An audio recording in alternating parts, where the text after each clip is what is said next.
Alright, the first active skill I want to look at today is LR STR Super Saiyan Blue Goku and Vegeta's. I'm specifically only looking at Vegeta's active skill though. And not that Goku's isn't good, by the way. It is a permanent buff of 20% in battle, and then of course on top of that, he has the ability to cancel dodge nullification for himself only. So you're in a situation where you're in like a blue Goku fight from the Goku Story Red Zone. Or sorry, that'd be Vegeta Story Red Zone, right? Yeah, Vegeta Story Red Zone where you're fighting Super Saiyan Blue Goku, and he cancels dodge turn 1. You can't do anything until turn 4, but you are able to activate this, and his attack goes up by 300%. So it hits really hard once you're able to get it out, and of course he has the ability of all of that all together. But when you compare that to something like Vegeta's active skill, which is it happens on the first turn, you can go into Super Saiyan Blue Vegeta. It gives all future Saga allies attack and defense up 15%, plus an additional defense plus 10% for those who belong on the a bond of parent and child category for 4 turns, and then he gains guard. Now for Vegeta, that doesn't mean much. I mean, yes, it helps him, but it's more so for Blue Goku being able to have the ability of guard, and if you're running a future Saga team or a bond of parent and child, whatever, you know, this is really kind of meant for Vegeta and Trunks, that last part really. But if you're able to pull that off, you're able to have a Blue Goku who's even tankier and has guard, which allows him to be very insane. Albeit it is 4 turns, but those 4 turns are insanely strong with the guard. Alright, next we have LR AGL Super Saiyan 4 Gogeta, and I know a part of me is like, should he be on this list? And I have to say yes. Look, I understand that people were like, well, it's not really a team protection skill, it's not really, you know, you're not making the rotation stronger or whatever, but the 70% attack and defense he gets for 1 turn from this is insane. First you have the Dragon Fist, which if he's 100%, it's doing 99.999, right? Just the damage cap and more. It does more than that, of course, but I just like to mention that.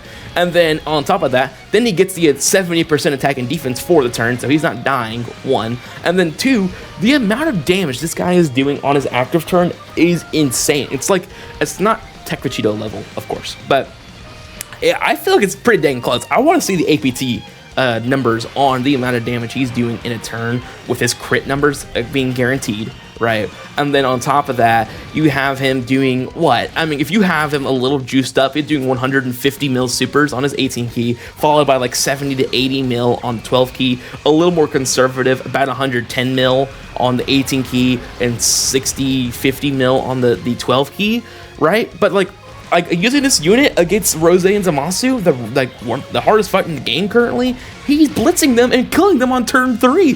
That's how hard this, like, this guy's hitting so hard. He has like kind of the concept of what Super Vegeta has, which is like, he was so good during the 10th anniversary meta because he would kill you before you could kill them, anyone on the team. In its own way, him doing this much damage is a team protection skill in its own way. Now, I will say, of course, this is probably not going to age extremely well, and it won't be very broken for long, but it is an incredible skill right now, and it makes him number 1. Is that the reason why he's number 1 is because of his active skill, I will say. I mean, he already does a lot beforehand, but his active skill just gives him another level that which makes him so strong, and he can blitz these insanely hard fights due to his active skill alone. Alright, next let's talk about the LR AGL Super Gogeta.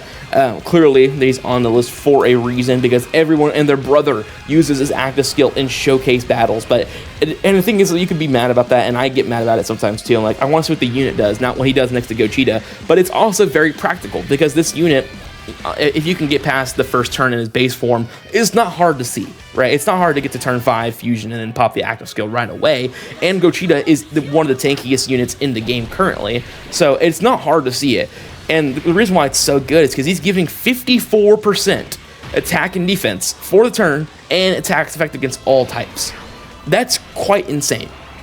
Is he's giving them that big of a boost and the type effective multiplier onto all of his allies, making them insanely strong. I mean, paired that with Vegeta, right, which we talk about, that's the reason why it was created, was to help Vegeta's counters out do even more damage. But then also consider units like Super Saiyan 4 Gogeta or Vegeta Blue, well, quote-unquote Vegeta Blue, with this multiplier and then doing their own active skills and their own active turn, you know, how strong that looks for them. They could put up insane numbers because, for example, let's go back to Super Saiyan 4 Gogeta. He has, with this 70% on his own active skill, plus the 54 from this active skill, he's on a turn with 124% active skill buff, which is way more than like a start of turn buff or something like that. That's how strong this stuff is. It can make them do some ridiculous numbers if you have a rotation like that. And again, the reason why it's on this list is how powerful that mechanic is. It's in its own sense, it's a team protection mechanic because it's giving everybody a massive defense buff, allowing them to be able to tank much better and hit so much harder. Let's talk about the other active on this card, and that is the Angel Goku's active, and I think it definitely deserves its own nod. We're going to talk about the Ghost Usher active skills as a group, but the reason why I wanted to specifically mention Goku's active skill, the Veku active, is because it's not only is a Ghost Usher that you get on turn 4, which again, most fights, I mean, every fight's going to turn 4, so you're going to see this if you can keep Vegeta alive in the special battles. Which is very powerful. Ghost Usher is one of the strongest abilities in the game that you can do without, you know, using a Ghost Usher. Then you have, on top of that, he gets 100% dodge for 3 turns, which, again, the first turn doesn't matter unless you're fighting 2 opponents, right? The Rose and Zamasu fight's a great example of this, where you can Ghost Usher Rose, and then you can throw this guy in slot 1, and he has 100% dodge against Zamasu. That's really good. And then the turn after, he has 100% dodge against Rose and Zamasu. I'm just using that fight as an example. But it's a very strong ability, especially in short fights, which again is the meta right now. Again, I would rather use Gogeta just to blitz everybody on turn 5, but if you're in a sticky situation where you need an Usher to stay alive, it's a team protection mechanic, he can go in slot 1, dodge everything. It's a very power active skill, especially in today's meta.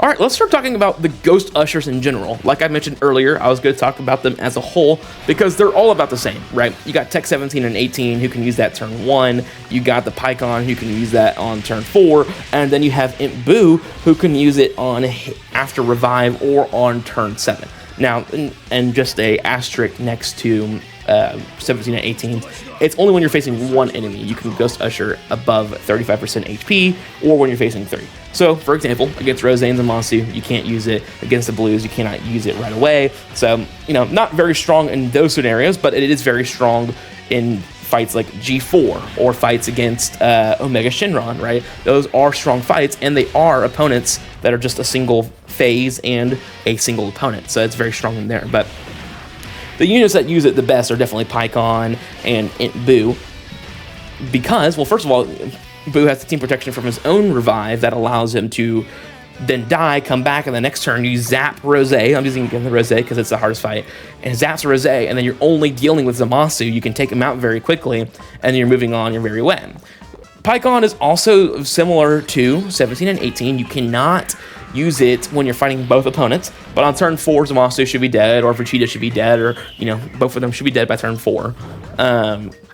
And then you can use your Ghost Usher and then take away Goku Black's attack or the Blue's attack or whoever you're facing on turn 4, and he's able to do that. So the Ghost Usher is just really strong in these short meta fights because on turn 4, or for Boost case, like you can see at turn 3 or whatever, is you get rid of the big boss. For example, Rose, you get rid of him on turn 3, you can focus on Zamasu, get rid of him very quickly, move on, or you can focus, once you're already on Rose, you can zap him away, start building him up fully, but not have to worry about taking a 24 mil super because he's no longer attacking in the turn, which is the reason why it is such a strong ability, especially in short fights when you're only facing one phase the entire time. That's the reason why a lot of people don't like the short metas, because you can cheese it with these Ghost Ushers and stuff like that. But that just shows you how strong Ghost Usher is it makes one side of the meta so easy and allows units to have Ushers age so well, because there's inevitable points where there's always going to be short meta fights that are usable in there. And that's why Imp Boo for sure is going to be one of the best aging Dokkan units of all time. Alright, the next set of active skills I want to look at are the ones for the redirect. I don't really like grouping stuff together, of course. I really would like to talk about each one individually. But when we're talking about the most broken active skills, I'm going to say one thing for Super Vegeta that I'm also going to say for Beast. And I'm going to say one thing for Beast that I'd probably say for Gogeta Blue, and say one thing for him that I would say for Cell Max. Because at the end of the day, it's the same concept. It's the redirect active skill that has all attacks go to one person. All 4 of them build up off of getting hit. Cell Max builds up his attack for getting hit. Gogeta Blue, for every time he dodges, he gets crit chance. Beast Gohan increases his attack every time he gets hit. And Vegeta also increases his attack every time he gets hit. Cell Max can do an extra super if he gets supered. And then, of course, Beast Gohan does an additional super if he gets attacked before attacking. And Vegeta, every time he gets attacked, of course, he's building up his attack, and then he's countering on top of that. Also, all four of these guys are preventing your rotation minus AoEs from getting hit at all in the first place. But what makes it so strong, again, is not nearly the fact that all attacks go to one person. Ghost Usher does that better because it's not just going to one person, it just cancels the attack for the turn. But Redirect, first of all, is used against multiple opponents. You can be fighting 6 opponents, it doesn't matter, they're all attacking one person. Ghost Usher can only target one. 2 is the fact that, again, all of these units have mechanics that play off of the redirect. Vegeta is, every time he gets hit, he builds up his attack, and then he counters back if it's a normal attack. Beast is, every time he gets attacked, his attack goes up. I already mentioned these, right?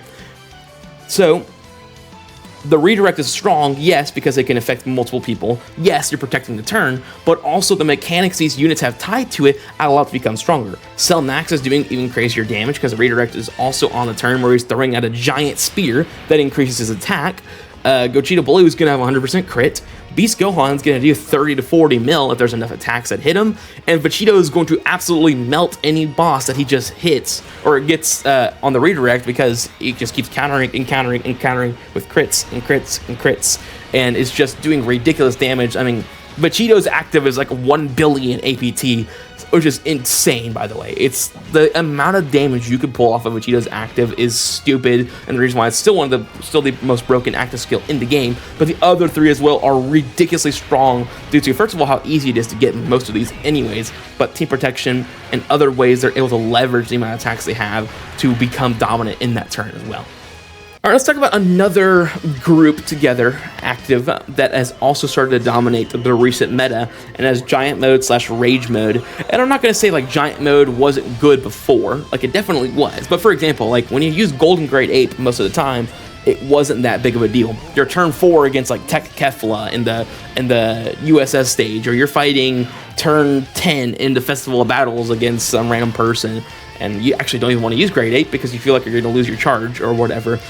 More so, the Giant Mode / Rage Mode wasn't as effective until it is now due to the short meta and being able to proc your Giant Mode at will whenever you want allows you to leverage yourself in certain situations where, for example, you're locked in slot 1 and you don't want to be locked in slot 1, so you can move around the icons if you remember who's under them to reset your rotation. Or when you use the Giant Ape, you're going to remove the opponent's super attack. You're going to remove their AoEs. You're going to be able to do all kinds of shenanigans with it. Again, I've created a video a while back talking about the mechanics of why it's so good.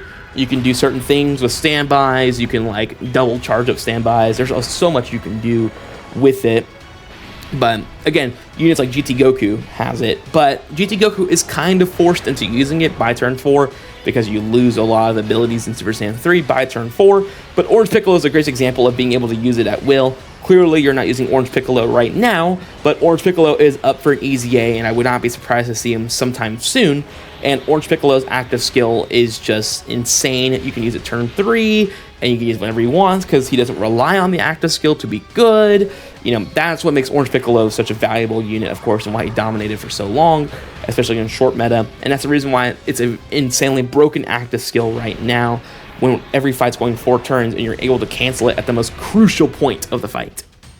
Finally, we have one individual unit, again, and that is the STR Tien. I'm sure there's other units I could have put in the slot. I'm sure there's other units I could have talked about in this video. You're like, well, why not Rose support active, or why not Rose's Fusion Zamasu, or whatever? First of all, I don't think either of his actives are anywhere near as broken as most of the ones on this list. Yes, the 40% attack does make him hit really hard, but that's about it. It just makes him hit harder.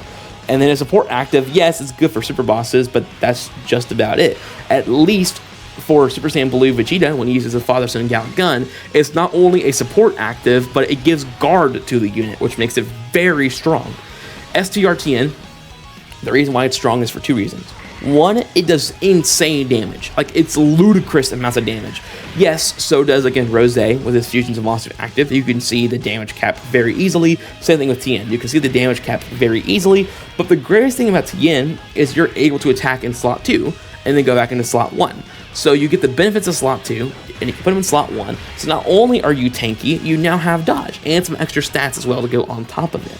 So Tien, being able to use his active skill, move him back to slot 1, gain all the buffs of being in slot 2, in slot 1, allows it to be one of the most broken active skills currently in the game. It is very easy to access as well. It is just a simple attack, of course, right? It's nothing more than like seeing Tao's Dodon Ray or something like that, right?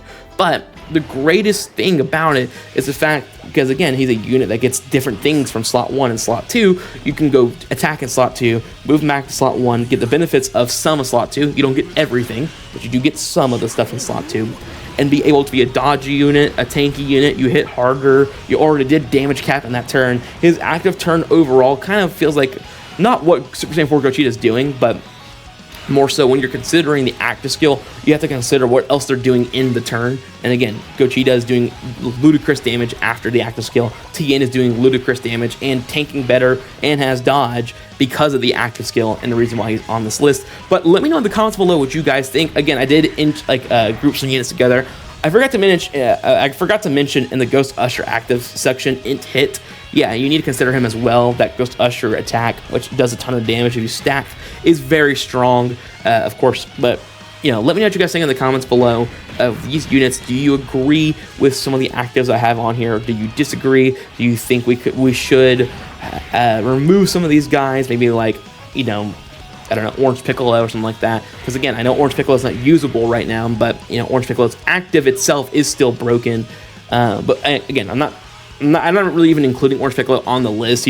I'm mentioning him for the overall active of Giant Mode / Rage Mode active because they're all the same. They're just used on different units. But you know, let me know what you guys think in the comments below. If you guys enjoy these kind of voice content videos, the link to the first description is to all of those kind of videos, and the second description link is getting to all of my Dokkan Battle content in general, and I'll see you guys in the next one. Bye-bye.